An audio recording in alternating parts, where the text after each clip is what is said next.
कुछ दिन पहले मुंबई का सबसे बड़ा बिजनेसमैन अविनाश कपूर अपने मैनेजर के सामने घुटनों के बल बैठा हुआ था और अपने हाथ जोड़े हुए था। वो गिड़गिड़ाते हुए बोला, प्लीज़ मेरी बात मान लो, मेरी बेटी से शादी कर लो। सामने बैठा शख्स तुरंत अपनी जगह से उठा और बोला, आप ये क्या बात कर रहे हैं सर? प्लीज़ ऐसा मत कीजिए। मैं आपकी बेटी के लायक नहीं हूँ। मैं तो बस आपकी कंपनी में मामूली सा मैनेजर हूँ। उसकी बात पूरी होते ही उससे पहले ही अविनाश कपूर एक बार फिर से बोले, मुझे कोई प्रॉब्लम नहीं है। बेशक से तुम गरीब हो, सिर्फ एक मैनेजर हो, लेकिन मुझे तुम पर यकीन है।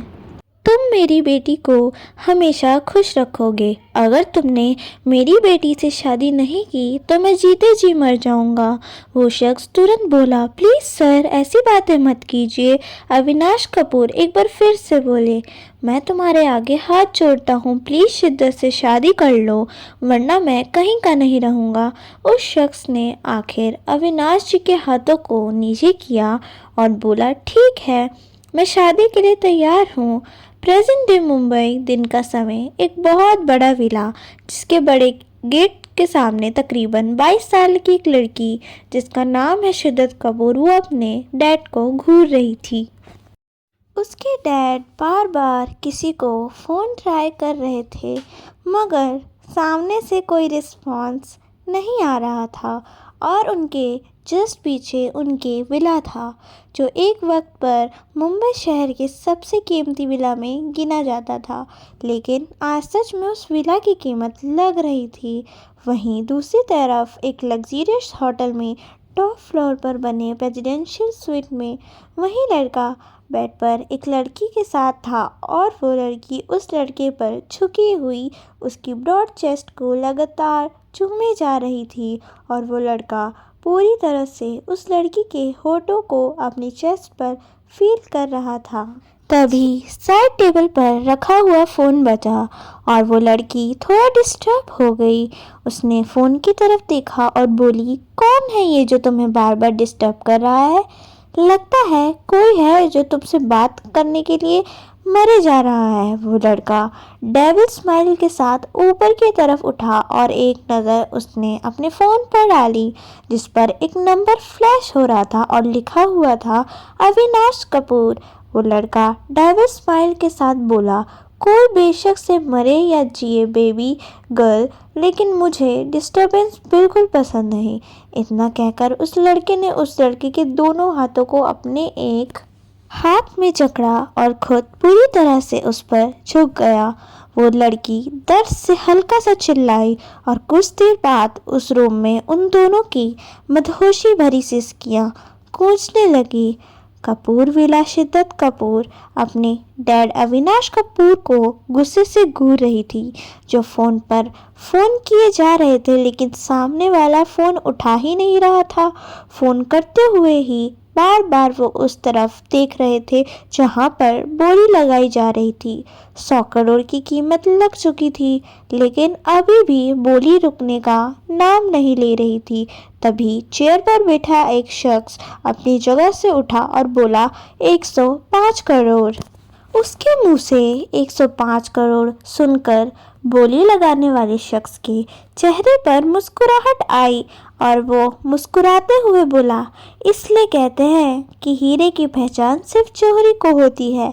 आप लोग भी ज़रा पहचानिए इस हीरे को जो कल को आपको बहुत फ़ायदा करा सकता है। कपूर विला जो किसी का ख्वाब हो सकता है, खरीद लीजिए उस ख्वाब को। शिद्दत अपने डैड अविनाश कपूर के पास आई और उनके हाथ से उनका फ़ोन खींच लिया। वो गुस्से से बोली, नहीं उठाएगा वो आपका फ़ोन। अभी भी आपको समझ नहीं आ रहा क्या डैड? धोखा दिया है उसने आपको।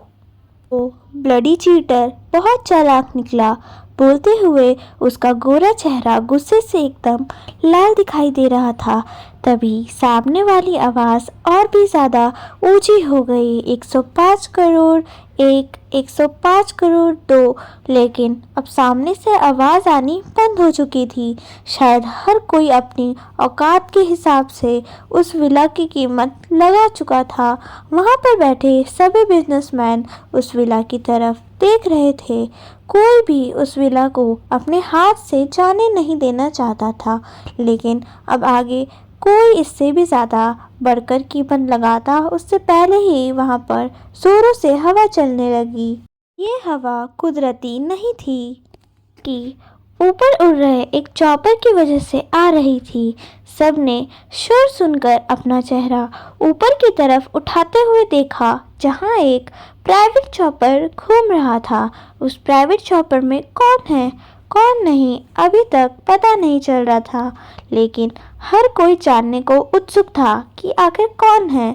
जिसके आते ही हवा तो बहुत तेजी से चली, लेकिन कपूर विला की बोली का प्रोग्राम रुक गया।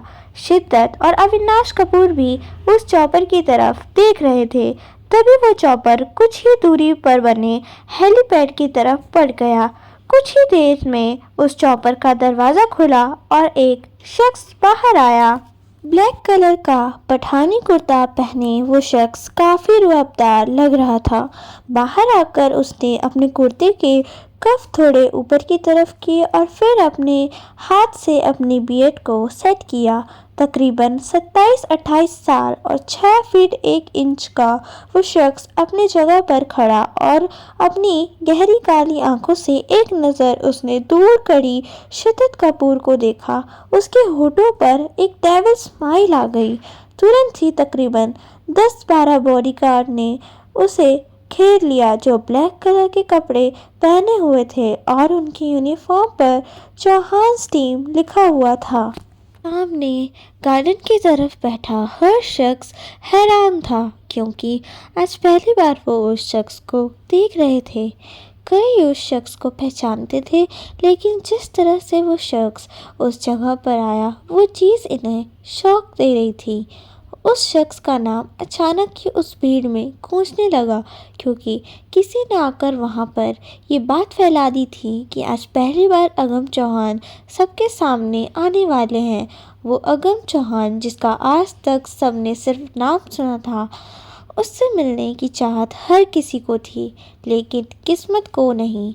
लेकिन कोई था जो शख्स को पहचान भी चुका था और गुस्से से उसे घूर भी रहा था। शिद्दत कपूर चॉपर से उतरे अगम को देखकर गुस्से से कांप रही थी और उसकी मुट्ठियां भी कस चुकी थी।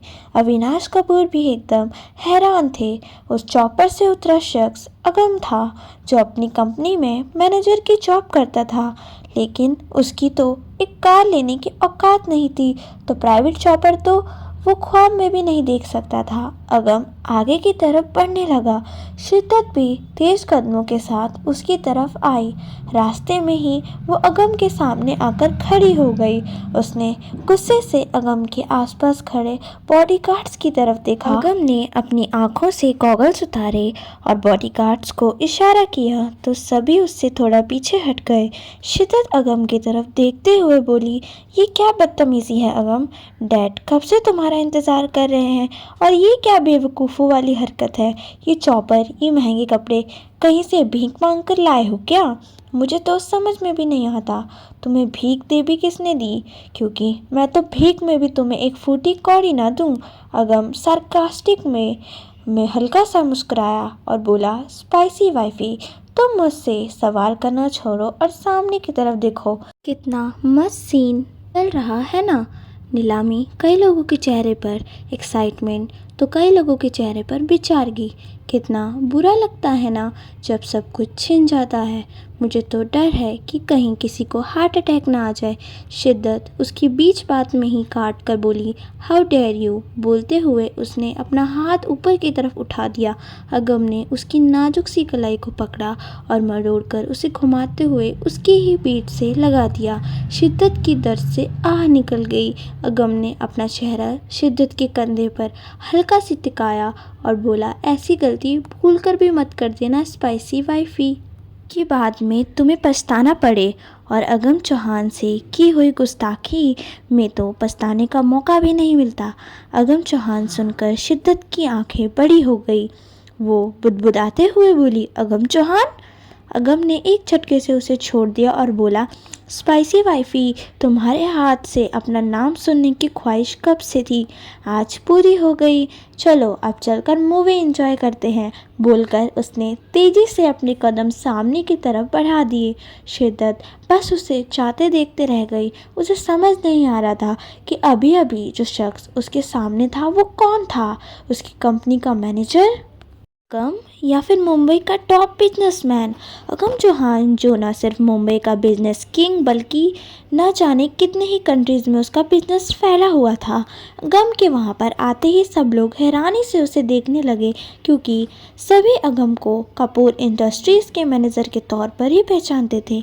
लेकिन एक शख्स वहाँ पर आया और अगम के सामने अपना हाथ बढ़ाते हुए बोला, वेलकम मिस्टर अगम चौहान। मुझे कब से आपका इंतज़ार था। जब मुझे पता चला कि आप कपूर विला को ख़रीदना चाहते हैं तो मुझे तभी कंफर्म हो गया था कि ये सबसे बड़ी बोली आपकी ही होगी। बोलते हुए वो शख्स अगम के हाथ का इंतज़ार कर रहा था, लेकिन अगम कपूर विला की तरफ देख रहा था। बिना उस शख्स से हाथ मिलाए ही बोला, जब जानते हो कि इसे मैं खरीदना चाहता हूँ तो यहाँ खड़े क्या कर रहे हो। जाओ जाकर बोली का प्रोग्राम कंटिन्यू करो। मेरे पास इतना वक्त नहीं जो यहाँ खड़े रहकर बर्बाद करूँ। मेरा एक एक पल इस कपूर विला से कहीं ज़्यादा कीमती है। उस शख्स ने अपना हाथ नीचे कर लिया। वो मिस्टर धनराज गिर थे, शहर के नामी बिजनेसमैन, लेकिन अगम के सामने उनकी भी कुछ औकात नहीं लग रही थी। आगे की कहानी पूरी सुनने के लिए वीडियो को लाइक करें, शेयर करें व कमेंट करें। सब्सक्राइब भी ज़रूर कीजिएगा।